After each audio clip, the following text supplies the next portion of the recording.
preguntas sobre la mesa. El día de hoy estaremos discutiendo sobre varios tópicos. El primero de ellos, la filosofía, y después conversaremos acerca del patriarcado y la opresión de la mujer a través de tres textos. El primero, de René Descartes en Cartas del autor, a quien tradujo los principios de la filosofía. El segundo, de Gilles Deleuze en ¿Para qué sirve la filosofía? Y por último, con Marcela Lagarde, en los cautiverios de las mujeres, madres, esposas, monjas, putas, presas y locas. Entonces, primero iniciaremos con la perspectiva de Descartes. Bueno, para empezar, primero voy a decir como que para Descartes, ¿qué es vivir sin filosofar? Para él es tener propiamente dicho los ojos cerrados sin intentar jamás abrirlos. Y yo creo que a lo que él se refiere con esto es como que nosotros muchas veces vivimos en una zona de conformidad donde nos da miedo como retarnos a nosotros mismos y no nos damos cuenta que tenemos demasiadas virtudes con las que podríamos lograr cosas como más importantes y grandes para nuestra vida. También, al estar tan cerrados en nuestro mundo, nos manipulan de maneras muy abruptas y nos dejamos llenar de toda la mala información de otros. Además, filosofar nos hace más humanos, porque lo que nos diferencia de los otros seres vivos es que tenemos capacidad de razonar, conciencia, espíritu, se podría decir. Necesitamos filosofar y estar en una constante búsqueda de sabiduría. Hacer esto nos vuelve más humanos, porque buscar sabiduría y cuestionarse las cosas es una parte fundamental de lo que significa ser humano. Porque, como dice el texto, las bestias brutas que no tienen sino su cuerpo que conservar se empeñan en buscar con qué alimentarse. Pero para nosotros que nuestra parte principal es el espíritu, lo que deberíamos de preocuparnos por buscar es sabiduría, porque esto alimenta nuestro espíritu. Con respecto al texto de Gilles Deleuze, me gustó mucho el texto. Él en una parte habla de que para él, ¿para qué sirve la filosofía? Y es muy profundo. Para él, la filosofía sirve para entristecer. ¿Qué quiere decir esto? Que la filosofía sirve para buscar la verdad, ver el origen y entender la realidad. Y la realidad en muchos casos es dolorosa. En nuestro día a día hay cosas que es más fácil no verlas que verlas, porque eso causaría un shock dentro de nosotros. Entonces se puede ver claramente cuando el autor afirma que una filosofía que no entristece no es una filosofía. De hecho, con respecto a esta búsqueda de la verdad que nos permite la filosofía, encontramos que van a haber cierto tipo de organizaciones que van a estar disgustadas con el hecho de que las personas utilicen la filosofía en su diario vivir. En este caso podemos encontrar a lo que es el Estado y la Iglesia, pues ellos buscan que nosotros sigamos una especie de reglas o normas que ellos ya tienen dictados en nuestro comportamiento, y el hecho de la filosofía hace que las personas salgan de estas órdenes en las que hemos sido criados. Además, a finales de este texto, se hace mención de detestar la ignorancia y la estupidez. Y uno se puede preguntar, ¿qué se pretende al hacer esto? Al detestar la estupidez y la ignorancia, con la filosofía lo que se pretende es mantenerla en su estado más puro, sin olvidar sus bases, que son no pertenecerle ni a ningún poder y no estar ni de acuerdo ni al Estado ni a la Iglesia. Es importante también agregar que la filosofía tiene una característica desmitificadora. Esto significa que lo que va a buscar es destruir esas falsas verdades que tiene la sociedad preconcebida, con el fin de que las personas no puedan, sean libres y no sean tan simples para tener esa manipulación de las diferentes figuras de poder. Y también podemos destacar que es muy importante esa búsqueda del conocimiento que nos invita precisamente la filosofía, y por eso también nos gustaría conversar sobre el texto de Marcela Lagarde.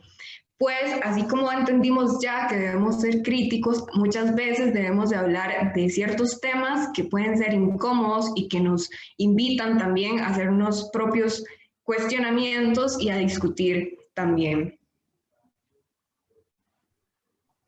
Bueno, para empezar, sería importante como definir qué es el patriarcado. El patriarcado es un sistema de dominio sobre el que nos dice qué se puede hacer y qué no se puede hacer dependiendo del sexo biológico al que pertenezcamos. Esto ha creado grandes desigualdades entre hombres y mujeres, donde las que la mayoría del tiempo hemos sido inferiores somos nosotras. Según el patriarcado, los hombres son los que siempre tienen que estar como al frente o dando la cara por las mujeres, ya que se supone que nosotras solo servimos para servirles a ellos o las labores del hogar. Y dado que este sistema se justifica a través del sexo biológico, el orden que impone es normalmente percibido como algo natural y algo como que no podemos cambiar. Bueno, a mí me gustaría hablar un poco sobre una pregunta que tiene detrás un poco la ignorancia, que es si realmente el patriarcado afecta tanto a mujeres como a hombres. Y bueno, realmente yo siento que sí, afecta a hombres y mujeres, y el hombre se ha afectado más que todo en lo que es la crianza desde pequeño y lo que le enseñan sus familiares. Como por ejemplo, a los hombres de pequeños les enseñaba como actitudes como que ellos no tienen la obligación de hacer oficio, los quehaceres de la casa, tampoco deben de llorar, muchas veces ha dicho eso. Entonces siento que ahí es donde el machismo afecta al hombre. Eso sí, dejando en claro que la mayor afectación del machismo va en contra de la mujer. Y de aquí también quiero hacer énfasis a otra pregunta que es muy tediosa, y es que si las mujeres también pueden ser machistas. Bueno, o sea, realmente yo creo que es una pregunta súper controversial y a mi parecer sí lo somos, aunque muchas veces puede ser de manera inconsciente, ya que el tener como todos estos tipos de comportamientos que nos ha impuesto el patriarcado tan normalizados, ser machista se ha vuelto algo de sociedad y no solo de los hombres, aunque también puede ser de manera consciente al atracarse entre mujeres solo por aprobación o por envidia hacia otras. Bueno, hay un tema muy importante y bastante complejo que dice que cómo la propiedad privada contribuyó a la desigualdad entre sexos. Esa me gustaría decirla, porque es bastante complicada, de hecho. En el texto dice que la propiedad privada fomentó la división de la sociedad en clases, unas oprimidas y otras privilegiadas. De tal división de clases, el hombre se vio acaparando todo el trabajo productivo y la mujer fue relegada a tareas secundarias de servidumbre y ligadas al hogar. En el texto se dice que cuando el capitalismo perfeccionó, la mujer fue relegada definitivamente y permanentemente al hogar, es decir, a la propiedad privada del macho en una posición de dependencia, esclavitud y sumisión. Y ya que se está hablando de la opresión, me gustaría como definir qué es la opresión de las mujeres. La opresión de las mujeres se puede definir como las acciones que presionan, someten y discriminan a las mujeres en todos los ámbitos de la vida. Estas acciones que inferiorizan a las mujeres frente a los hombres, que las posicionan bajo el mando de ellos. Esta opresión se manifiesta en formas de repudio social y cultural, como desprecio y maltratos. Hay algo también muy importante de comentar, y respecto a la pregunta pasada, podemos preguntarnos de dónde surgió esta presión. Y desde mi punto de vista, esta presión se lleva formando desde hace muchos años, hace siglos, diría yo, que poco a poco se ha ido normalizando. Podemos también relacionarlo con lo que dijo nuestro compañero Aure sobre la propiedad privada. Desde ahí, desde ese momento en que se repartieron los papeles del hombre y la mujer, en mi opinión, yo siento que ahí fue donde se empezó a consolidar un poco más esa opresión surgiendo desde ese punto. También es importante aclarar que no solo existe una presión a la mujer, también existen otros tipos de presiones que podemos verlos actualmente en la sociedad, como por ejemplo una opresión por raza o una opresión por jerarquización, ya sea en su trabajo, que hayan diferentes niveles de mando y que las figuras que están en los altos mandos sean las que controlen y opriman a las de los mandos más bajos. Y también hay una jerarquización, una opresión claramente sexual, donde es ya sea el hombre hacia la mujer o la mujer hacia el hombre.